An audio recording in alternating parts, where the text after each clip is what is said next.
Gostaríamos de convidar os irmãos a abrirem suas Bíblias em Lucas capítulo 15. Lucas 15, de 11 em diante.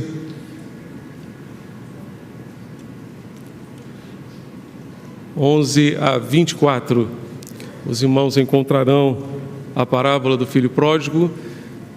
Na semana passada começamos a compartilhar com os irmãos uma pequena série de mensagens baseadas nesta parábola. Na semana passada falamos sobre o Pai. Nesta manhã desejamos compartilhar com os irmãos uma reflexão sobre o filho mais novo e, se Deus permitir, no próximo domingo compartilharemos uma mensagem sobre o filho mais velho. Então, estejamos atentos a esta leitura. Lucas capítulo 15, de 11 a 24. E disse mais: certo homem tinha 2 filhos. O mais moço disse ao pai: Pai, dá-me a parte dos bens que me cabe por herança. Então o pai repartiu os seus bens entre eles. Poucos dias depois, o filho mais moço, juntando todas as suas coisas, partiu para um país distante e lá desperdiçou os seus bens vivendo de modo irresponsável. E depois de gastar tudo, houve naquele país uma grande fome e ele começou a passar necessidade. Então se colocou a serviço de um dos cidadãos do país e este o mandou para os seus campos para cuidar de porcos. Ele desejava encher o estômago com as alfarrobas que os porcos comiam, mas ninguém lhe dava nada. Ele, porém, caindo em si, disse: quantos empregados de meu pai têm fartura de comida e eu estou aqui passando fome? Vou me levantar, irei até meu pai e lhe direi: Pai, pequei contra o céu e contra ti. Não sou mais digno de ser chamado teu filho. Trata-me como um dos teus empregados. E levantando-se, foi para o seu pai. E estando ele ainda longe, seu pai o viu, encheu-se de compaixão e, correndo, lançou-se ao seu pescoço e o beijou. E o filho lhe disse: Pai, pequei contra o céu e contra ti, não sou mais digno de ser chamado teu filho. Mas o pai disse aos seus servos: trazei depressa a melhor roupa, vestiu-o, ponde-lhe um anel no dedo e sandálias nos pés. Trazei também o melhor bezerro e matai-o. Comamos e alegremo-nos, porque este meu filho estava morto e reviveu, havia se perdido e foi achado, e começaram a se alegrar. Que Deus abençoe e aplique esta palavra, que nesta manhã lemos de acordo com a versão Almeida, século 21. Meus amados, nós conhecemos, muitos de nós aqui pelo menos conhecemos essa história. No domingo passado já procuramos narrar e compartilhar com os irmãos alguns princípios relacionados à atitude do pai para com os seus filhos, o mais novo e o mais velho. E nesta manhã eu gostaria então de refletir com os irmãos a respeito desse moço mais novo, desse rapaz mais novo. Diz o texto que ele, certa ocasião, decidiu pedir a sua herança antes da morte do pai. Certamente algo que causou grande aflição e grande tristeza ao coração daquele velho pai. E depois vendeu tudo que tinha, de ter recebido a sua parte na herança, ele vendeu tudo que tinha em poucos dias, deve ter feito um péssimo negócio e partiu para um país distante para viver a sua vida do seu jeito, da forma como ele queria, da forma como ele sonhava, como ele pensava, sem interferência de ninguém, sem ninguém para ter que prestar contas, sem alguém a quem ele tenha que de repente pedir desculpas por ter feito isso, ter feito aquilo. Ele queria viver a sua vida do seu jeito, de acordo com os seus interesses, de acordo com a sua própria vontade. Esse moço então partiu para um país distante. E o verso 13, você está com a sua Bíblia aberta, mantenha a sua Bíblia aberta no verso 13. O verso 13 nos diz que nesse país distante, lá no país distante, ele simplesmente desperdiçou todos os seus bens. Desperdiçou todos os seus bens. Entretanto, muito mais do que desperdiçar os bens, aquele moço desperdiçou a sua vida, desperdiçou uma parte da sua vida, um pedaço da sua vida fora lançada na lata do lixo, fora desperdiçada. Meus amados, nós só temos uma vida. Jovem querido, você só tem uma vida. Você só tem uma juventude. A sua juventude vai passar como a minha passou. Então, aproveite bem a sua juventude, porque ela vai passar. Aproveite bem a sua vida, aproveite bem os seus dias. Não permita que uma parte da sua vida seja lançada na lata do lixo, que você desperdice, portanto, a sua vida. Esta semana eu recebi um vídeo do pastor Mauro Israel Moreira, de saudosa memória, falecido em 2002, pastor da Primeira Igreja Batista de São Gonçalo. Eu compartilhei com alguns grupos de líderes da nossa igreja, e nesse vídeo ele dizia: eu só vou passar aqui uma vez. Eu só vou passar aqui nesse mundo uma vez. Você só vai passar aqui uma vez. Hebreus capítulo 4 nos diz que ao homem está ordenado morrer uma só vez, vindo depois disso o juízo. Se nós vamos morrer uma só vez, é porque vamos viver uma só vez. E por isso não podemos desperdiçar os nossos dias, não podemos desperdiçar as nossas horas, nossos minutos, não podemos desperdiçar a nossa vida. Você, jovem, aproveite bem a sua vida. Aproveite bem os seus dias, aproveite bem as oportunidades. Paulo, escrevendo aos Efésios, no capítulo 5, ele nos diz que nós precisamos remir o tempo, porque os dias são maus. Nós precisamos aproveitar bem as oportunidades, porque os dias são maus. Os dias são difíceis. Aquele moço resolveu viver num país distante para fazer a sua própria vontade. E eu quero desde já lhe dizer que a única forma de você aproveitar bem a sua vida é vivendo no centro da vontade de Deus. Fora disso é perda de tempo. E um dia fora da vontade de Deus é muito tempo. Um dia fora da vontade de Deus é muito tempo.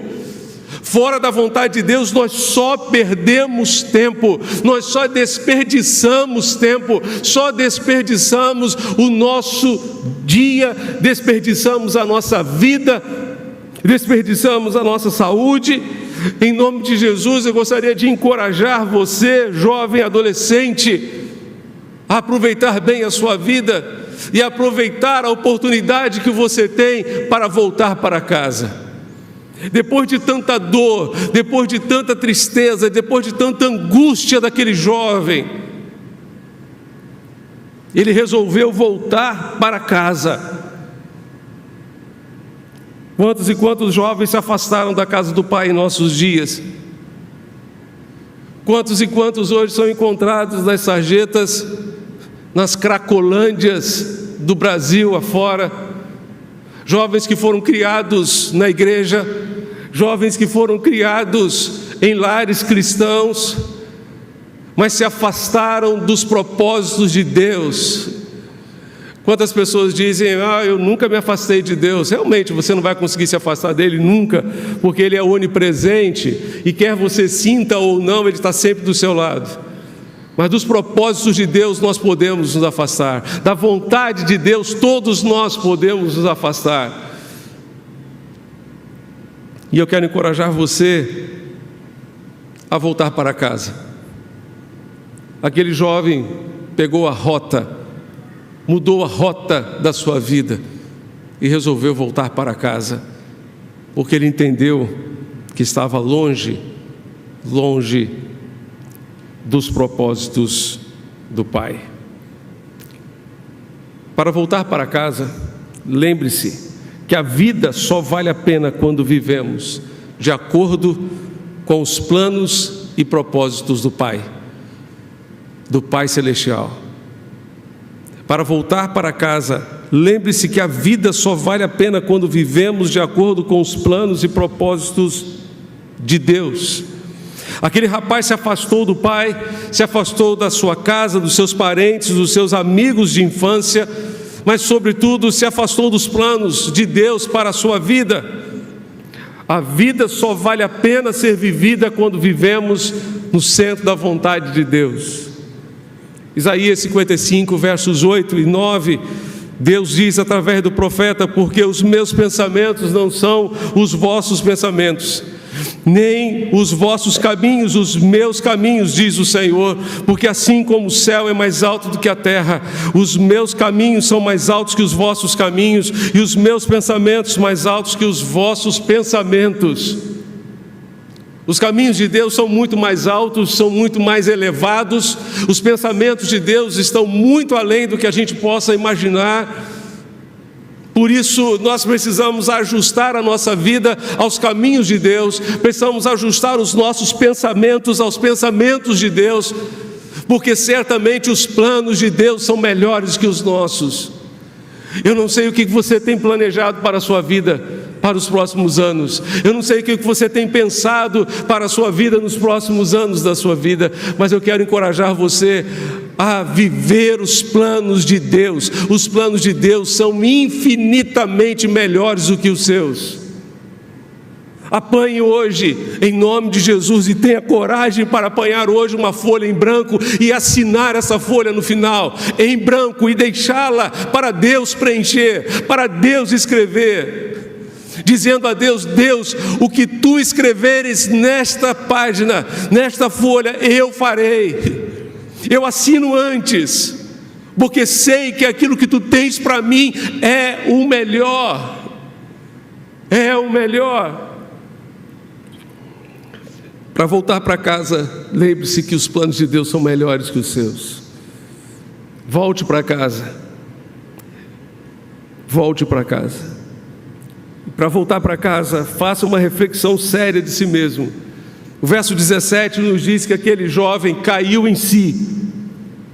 Aquele jovem caiu em si e disse: quantos empregados do meu pai têm fartura de comida e eu estou aqui passando fome.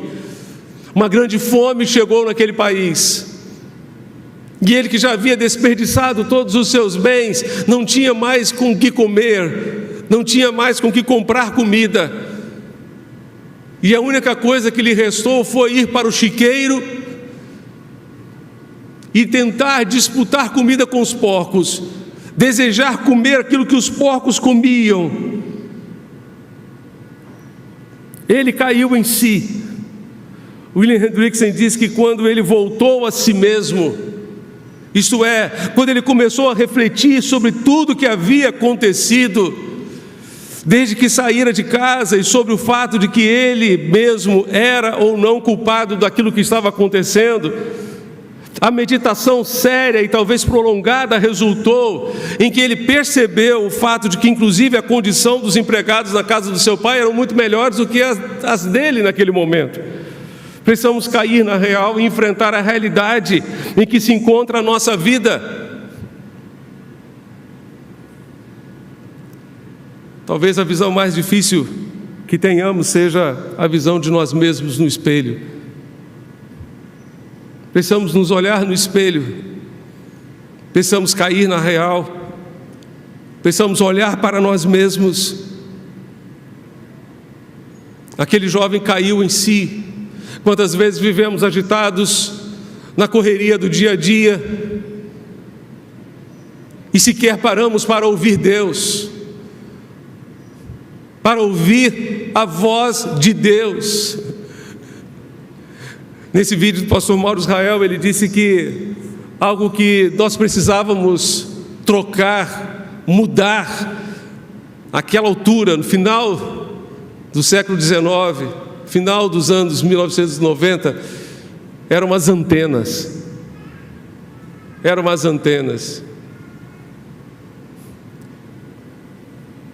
Ele disse: alguns usam uma antena muito precária e quando ligam a televisão, naquela época era assim, né? Ligam a televisão, ela fica cheia de chiado. Outros pegam até bombril e colocam, né? Colocavam, né, bombril para ver se melhorava a conexão. Mas outros pegavam uma antena um pouquinho melhor e tal, isso antes da antena digital. Colocavam uma antena um pouquinho melhor e já melhorava, mas outros não, outros pegavam uma parabólica e que se conectavam direto com o satélite. Ele disse: nós precisamos trocar nossa antena para ter uma conexão plena com Deus e entender o que Deus quer para nós. Precisamos cair na real e enxergar a nossa realidade de vida, porque quando temos essa conexão plena com Deus, Deus vai nos mostrar pecados, embaraços, coisas que estão impedindo e travando a nossa vida e o nosso relacionamento com Deus. Precisamos trocar as nossas antenas para ter uma sintonia perfeita com Deus e entender claramente aquilo que Ele tem para nós. Paulo, escrevendo aos Efésios, ele nos diz, ele nos encoraja: vede prudentemente como andais, não como necios, mas como sábios. Vejam prudentemente como vocês têm andado, não como tolos, não como necios, mas como sábios. O sábio é aquele que reconhece os seus erros. O tolo nunca está errado. Errado é sempre o outro. O tolo nunca está errado. Agora, se você corrige um sábio, ele se torna mais sábio ainda. Por isso Provérbios diz: corrija um sábio, o tolo não. O tolo nunca admite que está errado. Nunca admite. Ele está sempre certo. Ele é capaz de mudar até a verdade, mas não será capaz de mudar a si mesmo. Aquele moço lá no chiqueiro caiu em si. Nós precisamos cair na real. Como dizíamos alguns anos atrás, a ficha precisa cair a ficha da nossa consciência, do entendimento que nem sempre a nossa vida está ajustada ao propósito de Deus. Ali no chiqueiro, aquele homem, aquele rapaz, aquele moço teve um reencontro consigo mesmo, antes de ter um reencontro com Deus, antes de ter um reencontro com seu pai. Ele teve um reencontro consigo mesmo. Ele parou para refletir, para pensar na sua vida: meu Deus, onde cheguei? O que foi feito de mim? O que as minhas escolhas fizeram comigo? O que as minhas decisões fizeram com a minha vida? Como eu fui capaz de destruir a minha vida com as minhas próprias mãos, Pai? E agora estou aqui desejando comer aquilo que os porcos estão comendo.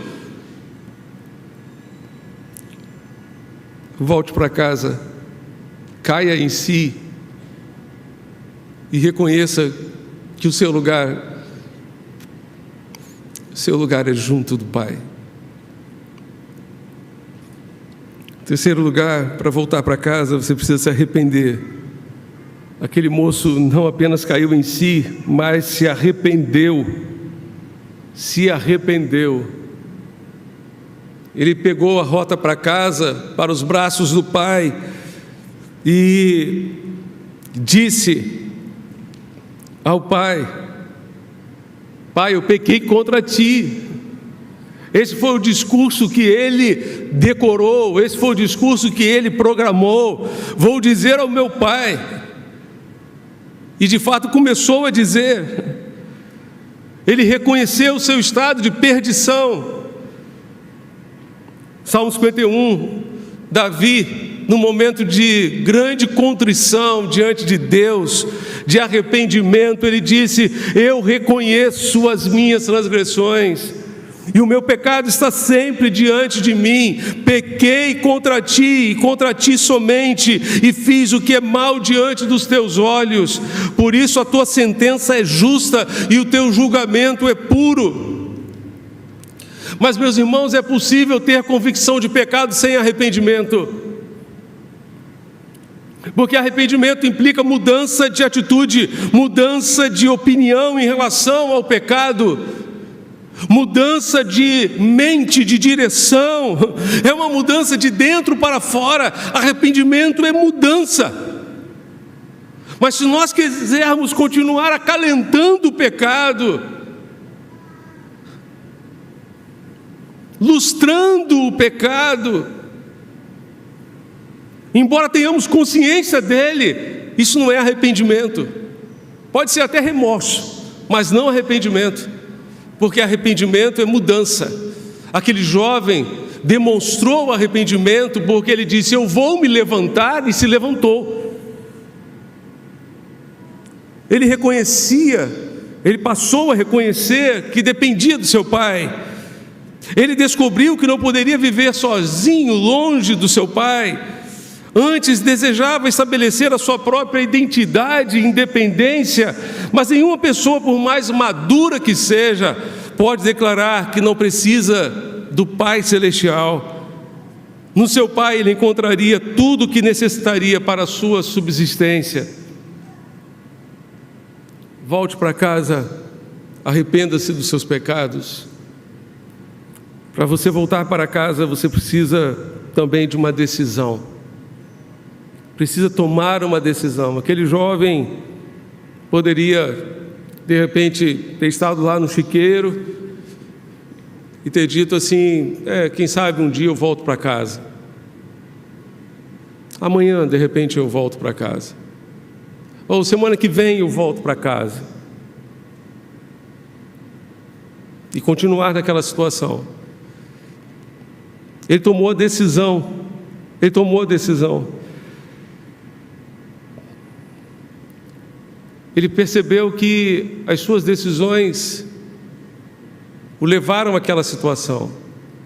A decisão de pedir a herança antes da morte do pai, a decisão de vender a parte na herança rapidamente, a decisão de sair de casa. Nós também precisamos refletir mais nas nossas decisões, nas consequências das nossas escolhas.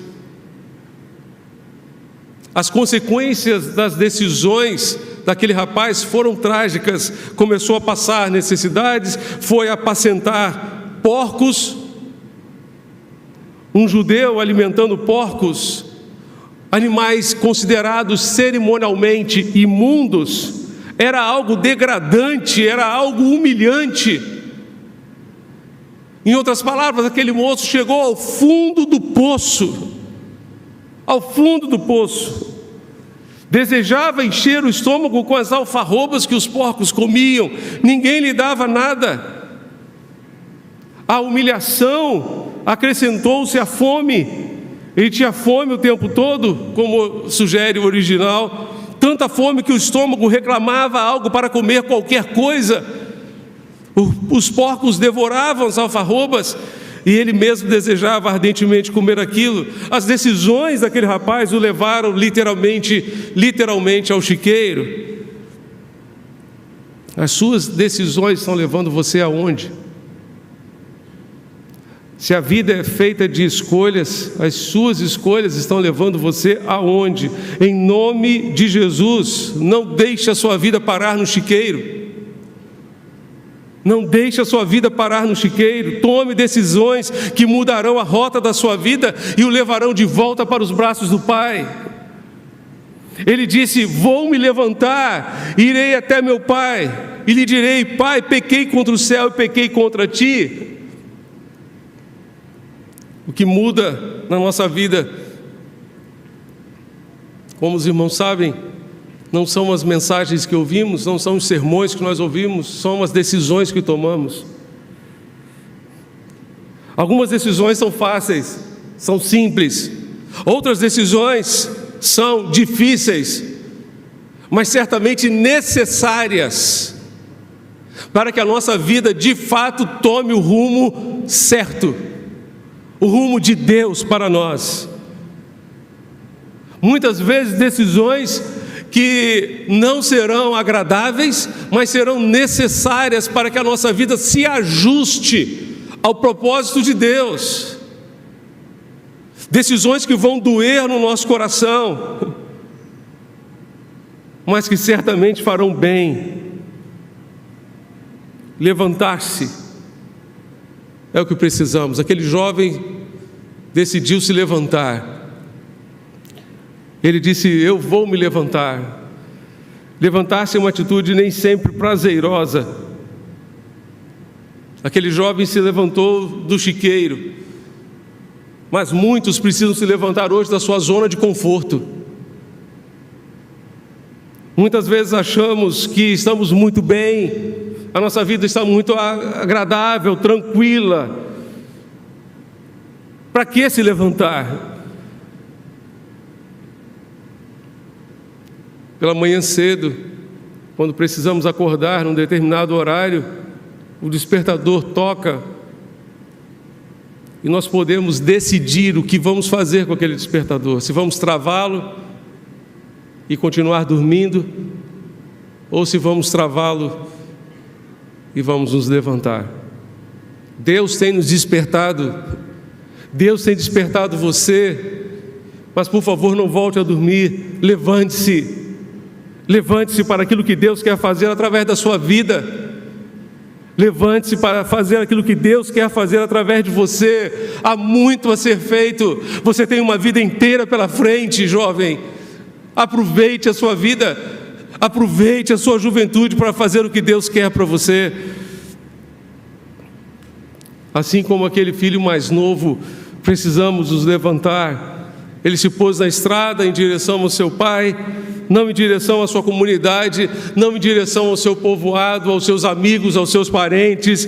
Ele pôs-se na rota de volta para o pai. Ele tinha certeza que aquela estrada o levaria até o Pai. Grande parte do sofrimento humano se deve justamente por causa disso. O ser humano caminha, mas não encontra Deus, porque está andando por um caminho errado, um caminho que jamais o levará até a sua casa. Não existe Deus no fim da linha, não existe Deus no fim da estrada. Você tem certeza de que o caminho em que você se encontra hoje o levará até Deus? Provérbios nos diz que há um caminho que ao homem parece correto, mas o fim dele conduz à morte. O que você encontra no final desse caminho é morte. Se a vida é feita de escolhas, lembre-se que algumas dessas escolhas trazem consequências irreversíveis. Irreversíveis. Isso me faz lembrar de uma visita num hospital alguns anos atrás, lá no Rio de Janeiro. Uma jovem havia se acidentado e eu entrei na grande emergência daquele grande hospital e consegui visitá-la, mas próximo a ela encontrei um jovem que naquela noite anterior havia estado no lugar errado, na hora errada, fazendo a coisa errada, sofreu um acidente, perdeu uma perna inteira. E certamente, ao voltar para casa, ele deve ter pedido perdão ao pai, perdão à mãe, pela sua desobediência. E os pais, com certeza, devem ter perdoado aquele rapaz, mas a sua perna nunca mais voltou. Algumas decisões trazem consequências irreversíveis. Quando dá para reverter, glória a Deus. Por isso, pense bem nas suas escolhas, pense bem nas consequências das suas escolhas, e hoje, tome a decisão de voltar para casa, como aquele jovem fez. Mas a decisão de voltar para casa exige também uma atitude, não pode ficar apenas na decisão. Você pode tomar uma decisão hoje, mas começar a cumprir ano que vem. Daqui a 2 anos, 3 anos. Ele tomou a decisão de se levantar e se levantou. Quantas pessoas estão dizendo: eu sei que preciso me levantar, eu sei que preciso seguir Jesus, eu sei que preciso voltar para casa, mas não voltam. Não voltam. Ele disse que ia se levantar e se levantou. Outra atitude correta daquele jovem foi levantar os seus olhos. Ele levantou os seus olhos e viu o Pai distante. Levante seus olhos, não ande cabisbaixo. Levante os seus olhos, porque no final da estrada você vai encontrar um Pai amoroso, desejoso de lhe abraçar, você, de acolher você e restaurar você. Continuando aqui nas atitudes daquele moço, para voltar para casa, além de se arrepender dos seus pecados, esteja disposto a confessar os seus pecados. O jovem, quando se reencontrou com seu pai, aquela cena que Jesus descreve de uma forma tremenda na parábola e nos emociona só quando a gente lê, simplesmente quando a gente lê. O filho, então, que já havia ensaiado o discurso, havia viajado, ensaiando aquele discurso: o que é que eu vou dizer ao meu pai, o que é que eu vou falar com meu pai, e então ele já tinha esse discurso na sua cabeça, e ele começa o seu discurso dizendo: pai, primeira palavra que ele diz é: pai, pequei. Eu pequei contra o céu, contra ti, não sou mais digno de ser chamado teu filho. Aquele moço simplesmente confessou o seu pecado. Ele reconheceu que havia pecado contra o Pai e contra Deus. Todo pecado é uma ofensa à santidade de Deus. Todo pecado. Aquele pecado de sentimento, de pensamento, qualquer coisa que façamos de errado, segundo o propósito de Deus, é pecado e é uma ofensa ao coração de Deus.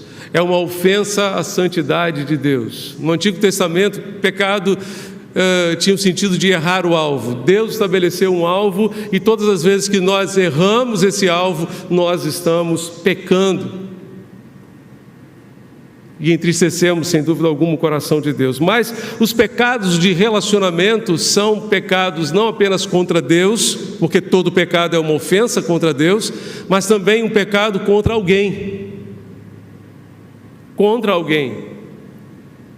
Portanto, aquele jovem reconheceu que havia pecado contra o céu, uma forma de se referir a Deus, mas também havia pecado contra o seu pai. Ele reconheceu que havia pecado contra Deus e contra o seu pai. Seja disposto a reconhecer os seus pecados contra Deus e contra as pessoas. É possível que você tenha ofendido não apenas a Deus, mas também tenha ofendido alguém. Aquele moço, ao voltar para casa, estava disposto a pedir perdão, estava disposto a confessar o seu pecado a quem ele havia ofendido. Ele havia ofendido o coração do seu pai. E a primeira atitude que ele tomou foi: pai, pequei. Pequei contra Deus, pequei contra ti também. Um texto que normalmente a gente guarda na nossa cabeça é Tiago 5, verso 16, que diz que muito pode a oração do justo em seus efeitos, muito pode a súplica de um justo em seus efeitos, em sua eficácia. Mas esse mesmo verso, ele não começa assim. O verso é bem maior. O verso começa dizendo: confessem seus pecados uns aos outros e orem uns pelos outros, para que vocês sejam curados. Muito pode, por sua eficácia, a súplica de um justo.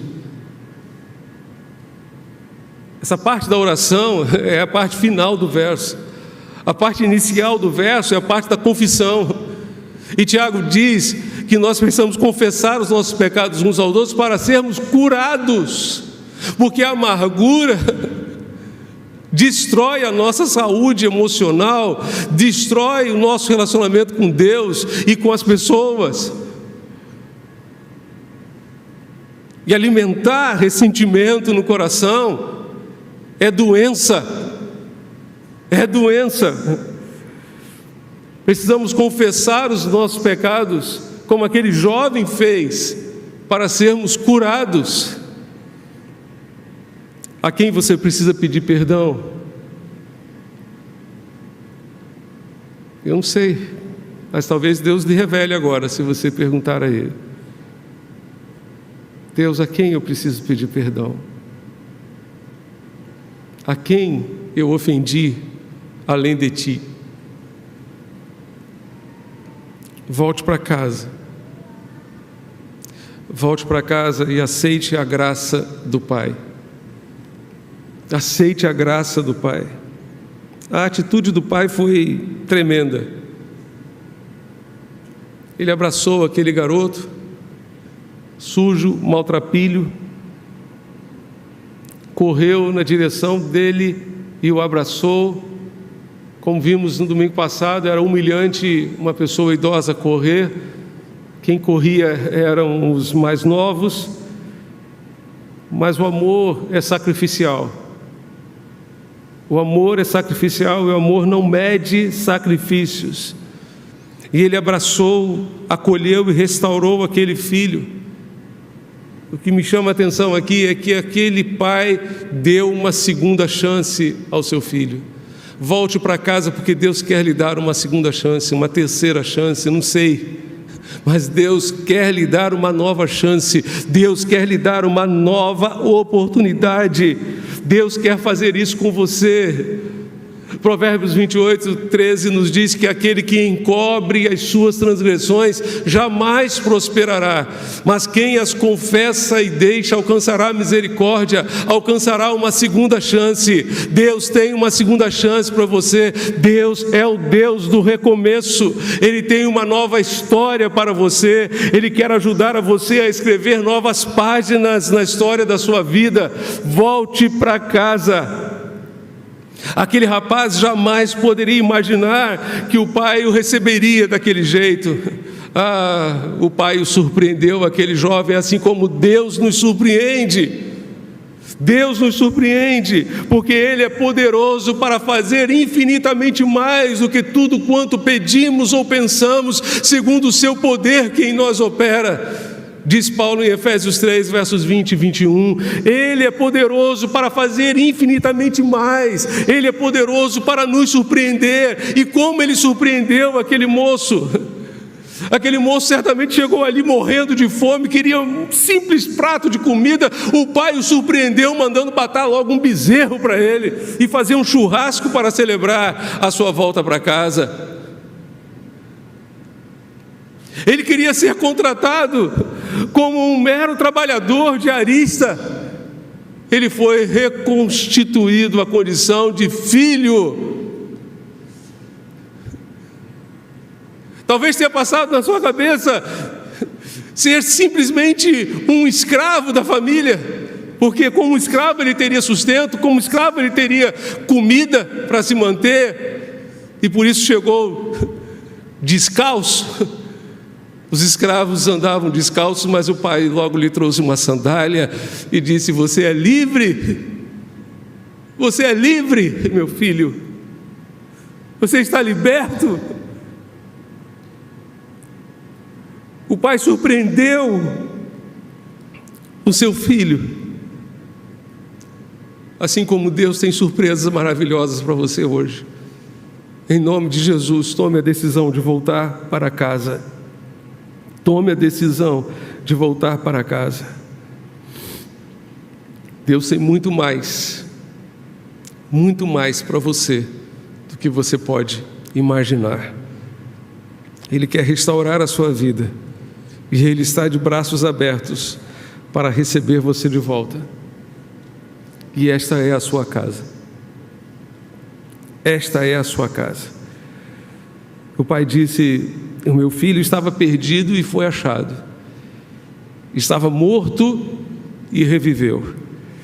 Assim como o filho perdido só deixou de estar perdido quando se encontrou nos braços do Pai, o ser humano só deixa de estar perdido quando se encontra nos braços de Deus. O seu lugar é na casa do Pai. Tome hoje, agora, a decisão e a atitude de voltar para os braços do Pai, de voltar para casa. Vamos orar?